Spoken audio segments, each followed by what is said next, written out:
let me do a quick recap and let us proceed to the Matt controversy. So essentially, Kelli put out a video on the Aftermath controversy. And if you want more on that, I've already done quite a few videos, and that will give you some background. So she did something on the Aftermath controversy, and Matt responded a few days later. And it seems the general lay of the land is people thought it was disrespectful or condescending, etc., etc. But here I want to deal with the substance, whatever the intention. And I dealt with some of the broad points in another video. Here I want to be more specific because some people were outraged at certain portions.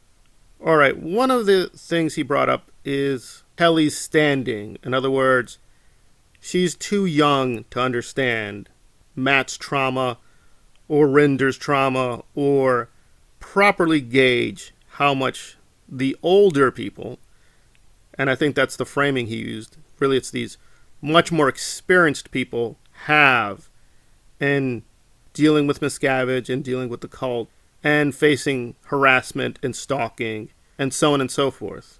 I would correct Kelli on one thing, that Matt was referring to fair gaming. No, Matt is also referring explicitly to being in the RPF, basically this prison camp. Do I think it's proper for Matt to speak about that? Sure. I think what's improper in the response is kind of the tone and attitude. And I understand what he's trying to do.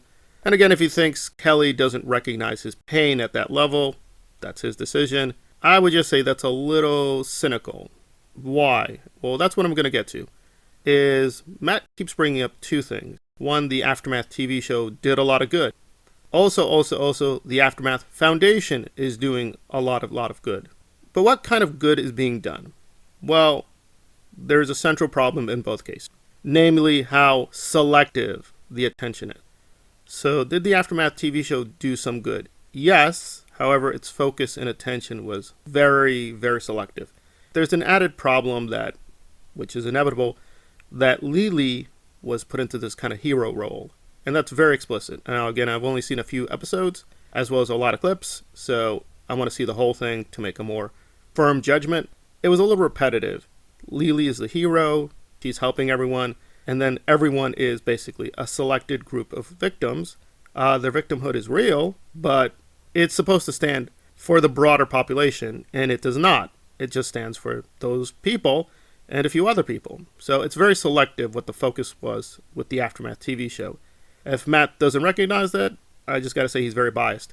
Now let's turn to the Foundation. Has it done good? Yes. And Matt is claiming it's doing really, really good. The numbers are off the chart. Well, we need some data here. So if he could link the data, if Claire is keeping track of the data, publish the data, and we'll go through it. But let's say that's true.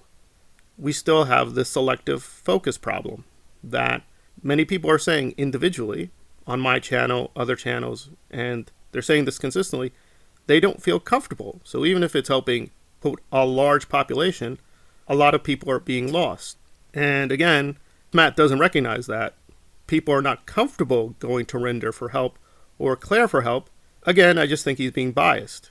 People are clearly not comfortable with many people on the Aftermath Foundation. And if we just say, well, the vast majority are pleased with their service, well, yes, but there should not be such a selective focus in the first place. If you're going to do a documentary series that is an accurate sample, it needs to be an accurate sample, and the Foundation should not be discriminating. Even if it's self-selection, people are just, well, I'm not going to go there because I'm not comfortable. That's not a good thing. That's not, I think, the purpose of the Foundation. To say, well, we're still getting a lot of happy customers, I think the trade-off is a little too high, but that's me.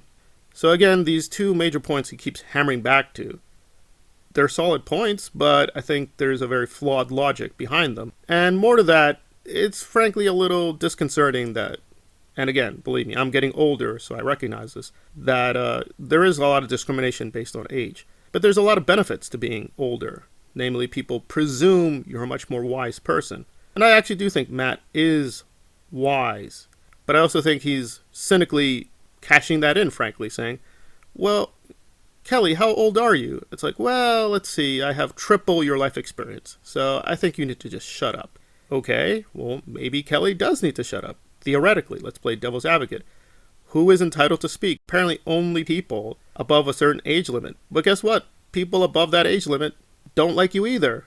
There are people older than you who are saying you need to shut up. So I think that's a very problematic standard to go with, namely only the very old experienced people need to speak.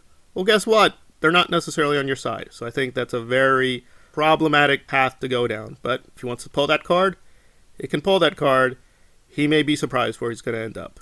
I'm just going to say that.